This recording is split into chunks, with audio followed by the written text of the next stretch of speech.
Grooming is key to presenting yourself well. Poise is impossible unless you look clean and neat. If you are well groomed, you tell the world that you feel you are worth care and attention from yourself and others. In a society where many women pile their messy hair on top of their head, display weeks-old chipped nail polish, and wear old workout clothes covered in dog hair, grooming is becoming a lost art. Really, it is a basic necessity. Good grooming is about paying attention to the details of your physical appearance.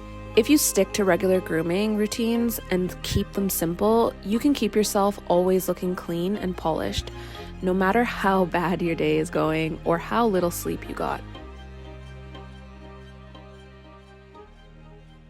So let's talk about our hair for a second. Your hair not only needs to be cut and healthy, but your hair also needs to be clean. There are certain people that I come across in my day-to-day outings, and often when I come into contact with them, they'll say something like, if I knew you were coming, I would have washed my hair. Or if I knew that there was gonna be photos today, I would have washed my hair. And I just think that it shouldn't come down to whether you're having your photo taken or whether someone's going to be filming you or whether you know that you're going to run into someone in particular in order for you to take care of some of maybe your basic hygienic needs. I know that I have fine hair and my hair gets a little bit oily faster than the average person, so I know that I have to implement a schedule that is going to really help champion that. So for me personally, my hair care routine looks a little bit like this. I will wash it and I will wear it blow dried the first day. The second day, I'll usually go in and I will touch it up with maybe a flat iron around the edges, because usually I use my Dyson Airwrap to blow dry my hair out. And then the third day, I'll usually put some type of leave-in conditioner or serum in the ends and wear it in a sleek low bun. I know that my sleek low bun is not necessarily the most feminine of hairstyles. Some of you have commented on how you like my hair out like this a little bit more, and I've even had girlfriends in the past go out of their way to tell me that my hair doesn't look good in a sleek low bun. But for me personally, it's a way that I can ensure that I look polished and clean and kept, even though it might not be the hairstyle that suits me most. So having a default hairstyle that you go to that ensures that you look polished and poised and kept is going to be something that is absolutely crucial in order to cultivate your poise on this kind of hair care level. In short, now another way that I'm ensuring that I look polished and poised at all moments, or as many moments as possible, is by pre-booking my hair care appointment. For me personally, my schedule is hectic, and if I don't put this into my calendar, it won't happen. And I think that sometimes understanding what the game plan is for your hair and where you're going with your hair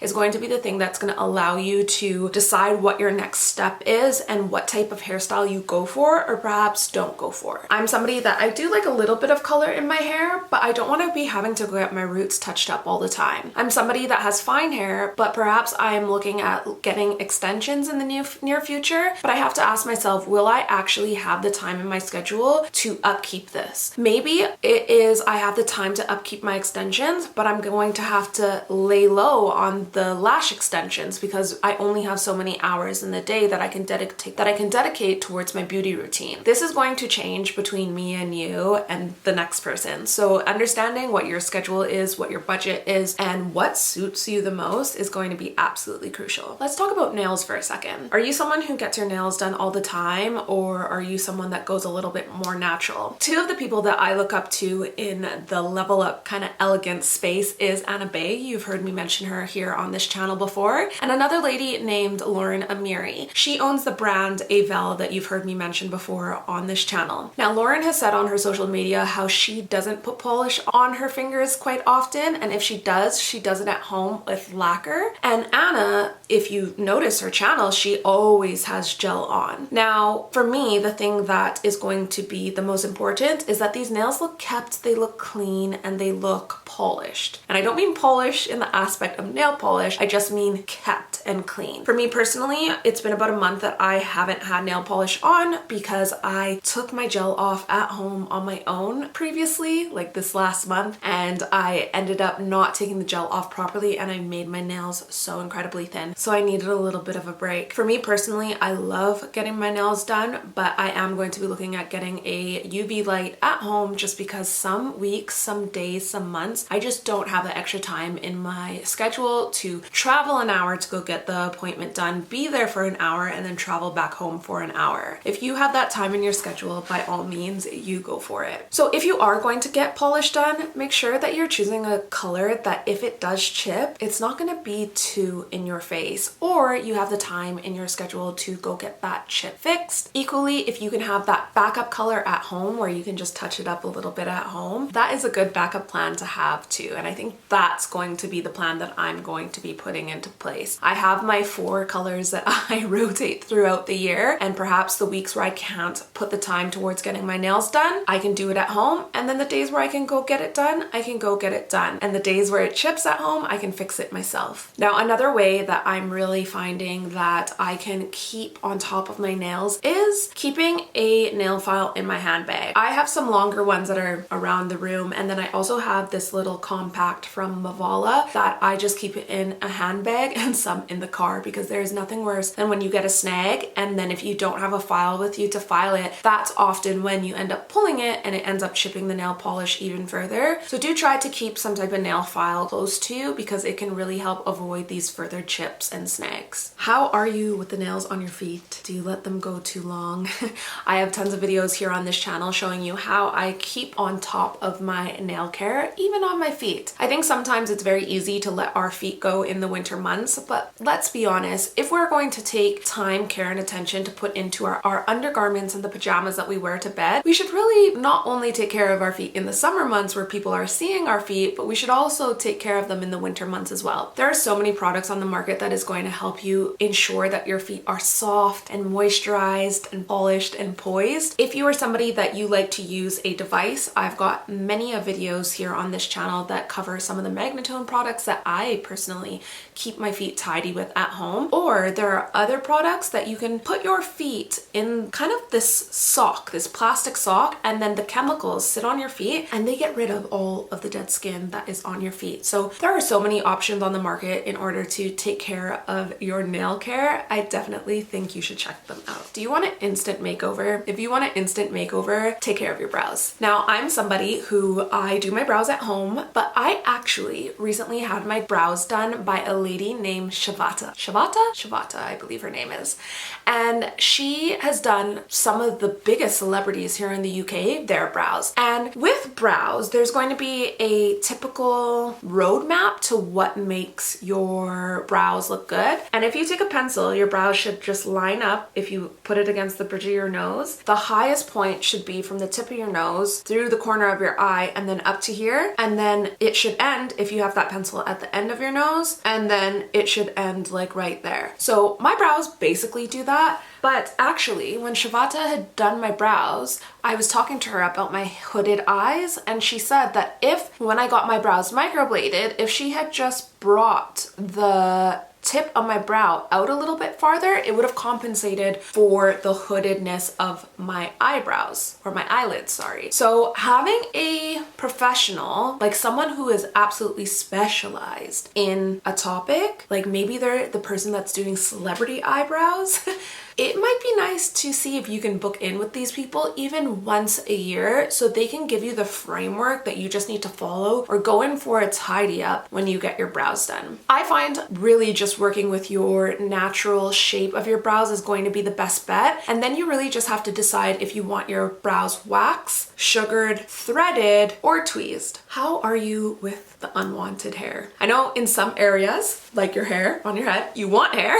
And then there's other parts of your body where you don't want hair. I know for me personally, my armpits are something. I know for me personally, my underarm is an area that I would personally choose to not have hair. And I know we live in a day and age where there's many people on Instagram saying normalize hair. Now that is their prerogative, and maybe my prerogative is a little different, but I find when you are taking the other hair on your body into consideration, there's a few things that you're going to want to think of. You're going to want to think of your pain tolerance, and you're going to want to think of your budget. And then you're gonna want to think of what is a long-term solution and what is a short-term solution. In my personal experience, I wax my eyebrows, I wax my underarm, I shave everywhere else. For me personally, that is something that works for me and my schedule and my budget and my pain tolerance, and that's how I navigate that. For me personally, there's not gonna be a right or wrong with this. I know many of people who go and get sugared. However, for me personally, I did not like sugaring with my hair type and curl type. Let's talk about teeth for a second. Now, depending on where you are in life and your life circumstances, you might not be able to ensure that your teeth are straight, and that is totally okay. But we are going to want to ensure that they're clean. There are so many products on the market that is going to help you keep your teeth clean. Maybe it's a water pick, maybe it is a, flossing device. Maybe it is the Oral-B. I have a really intense Oral-B toothbrush. Maybe it is a teeth whitening strip or a teeth whitening toothpaste. There are so many products on the market that can ensure that your teeth are very, very clean. We don't even have to just jump to the conclusions or putting an expectation on everybody to have their teeth straight. Of course, if you can have your teeth straight, I really challenge you to see if that's something that you can seek out. But obviously, if you are dealing with teeth that aren't straight, you might be dealing with different price points of procedures that might not be sustainable for you at this time. So try to do the bare minimum, try to make sure that your teeth are clean, and try to see if you can get them pretty white. Let's talk about scent. To wear or not to wear. The thing is with scent is that you're not going to want to have people to be able to smell you as you're coming. It really should be something delicate. It should be something that if someone came in to give you a hug, they would be able to just get a waft of it as they come in close to you. Really, people shouldn't be able to smell you coming down the street. I think the thing is that we want to be cognizant about is if we are using scent to mask something or if we're using scent to enhance something. I love using scent to enhance my mood, enhance my feeling, and enhance my femininity. I'm not looking at it to mask body odor or to mask smoking, etc. Do you have a signature scent? I am not somebody that necessarily believes in signature scents. I love using scents based off of where I am in life and off of the seasons as well. I typically don't like fresh, clean scents, and I'm usually somebody that likes something warm, something very oody, something quite spicy. But I've actually noticed recently in this last year, I'm liking more earthy, more crisp, more floral scents, and that's not something I typically gravitate towards. I have been reading a book all about the olfactory system, and if scent is something that you geek out on the way that I do, I definitely challenge you to learn all about the olfactory system and its senses. One of the things that I'm looking at doing this year is visiting a perfumery and making my own scent and my own fragrance. I think it is such a way that we can cultivate our femininity and really just have a little bit of fun that isn't your typical average every day-to-day moment or day-to-day date idea. Maybe this is something that you can try in your own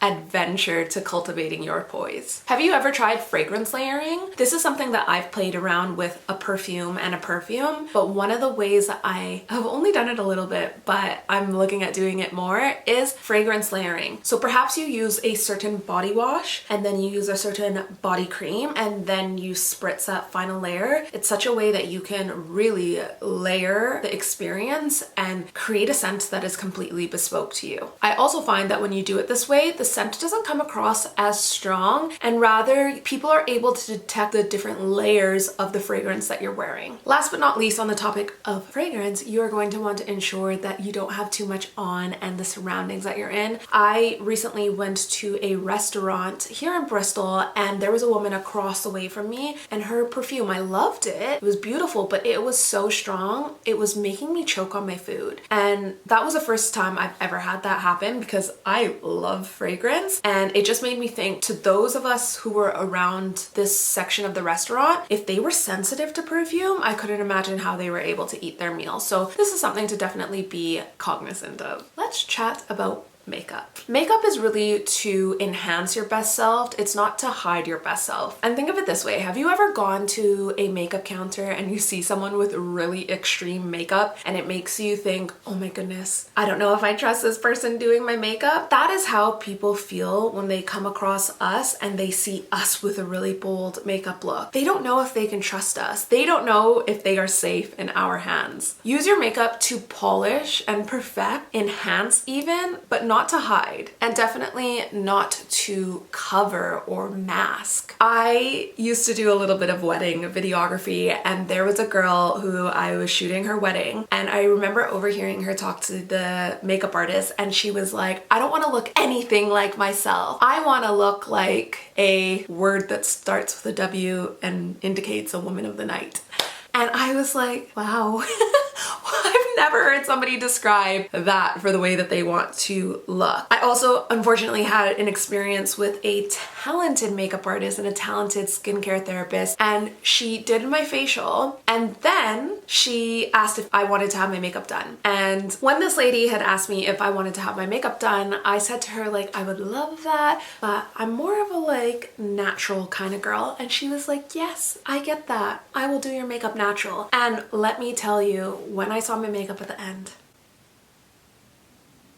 it was not natural in the slightest. It was so extreme, and I was just going, I think I was going to a park after that, and I met up with two girlfriends and I was going to a park, and I was like, I am so sorry, my makeup is quite extreme. And she used more natural colors and tones, but it was still so full on. So really, we don't want to have that effect on people with our makeup. Tone it down. If you're going on a night out, or it's a event you are going to in the evening and you can go a little bit more smoky, you can have a little bit more drama, or perhaps you're going on TV, or even if you're filming, maybe you want to add something a little bit darker, a little bit deeper, a little bit richer, but for the everyday average circumstance, you're gonna want to tone it down. Concluding this little section all about makeup, here are some of the things that I have found helped me. Taking a before and after photo of when I do my makeup and really analyzing, does it look like I've got too much on here, or have I just enhanced my natural beauty? I've also enlisted in some master classes with some of my friends that are makeup artists here in the UK and have learned some tips and tricks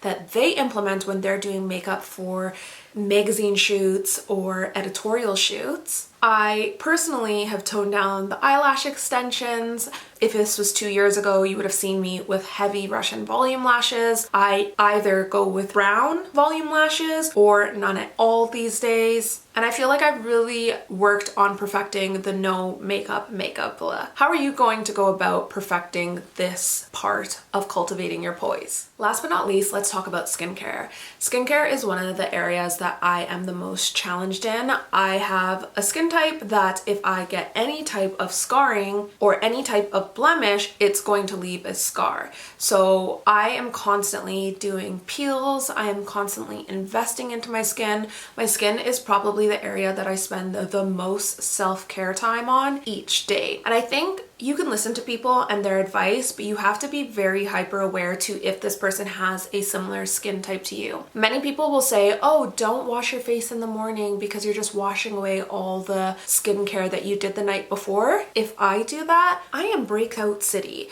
If I don't do at-home peels or go into a clinic and get peels done, I am breakout city. So really understanding what works for you and your skin type is going to be the thing that really takes your skin to the next level. I like looking at my skin as a canvas. If the canvas doesn't look good, the makeup isn't gonna look good. So for me, really dialing in on getting my skin to the best condition possible. It will probably never be perfect just due to my skin tone and the way that it scars. But for me, getting my skin to as blemish free as possible allows me to wear less makeup. It allows me to just look a lot more natural and a lot more polished and poised. So ask yourself, what is affecting your skin? Is it your diet? Is it all the makeup that you're piling on? Is it stress? Is it caffeine? Another thing that I feel like some people don't realize is some people's skin does better with gel-based moisturizers. Some people's skin does better with cream-based moisturizers. For me, if I put a cream-based moisturizer on and my skin is just normal, like I haven't done a peel or anything, it makes it so greasy and then my makeup is horrendous. So really, if you don't know what your skin type is, start going into a clinic. Start getting that help with your skin to the point where you understand it and you can start managing it at home on your own. For me personally, I find once I understood my skin, then I didn't need to go in for skincare treatments every month. I could probably go in every quarter and just upkeep the results that I got. You'll know when your skin is looking better because you're going to be assessing these things in the mirror. So do what it is that you need to do in order to take care of your skin, and you'll see that it will help tick off other areas that is helping you cultivate your poise. You won't need to pile on the makeup as much. You will be able to get away with doing kind of less things in your makeup routine that is going to still allow you to have a poised and polished overall finish. Proper grooming is the necessary punctuation mark on our appearance. It communicates that we have the self-respect to treat and display ourselves with dignity, that we take time to care. This attention to detail is an important component of poise.